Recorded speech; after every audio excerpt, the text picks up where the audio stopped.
धम्मपद यमक वग्गो इदनंदती पेच्चनंदती कत्य पुण्यो उभयत्त नंदती पुण्यमे कत्तंती नंदती मियो नंदती सुगतिंगतो।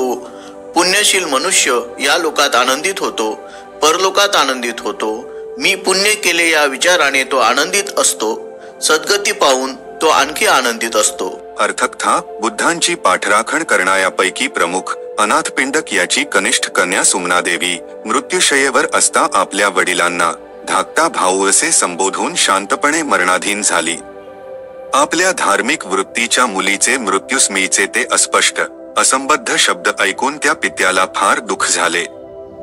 जेव्हा त्याने ही गोष्ट बुद्धांच्या कानावर घातली तेव्हा बुद्धांनी त्या घटनेचे असे स्पष्टीकरण दिले।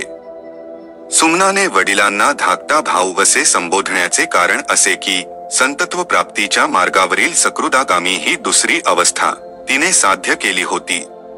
त्यावेळी तिच्या वडिलांना सोतापत्ती ही पहिली अवस्था प्राप्त झाली होती।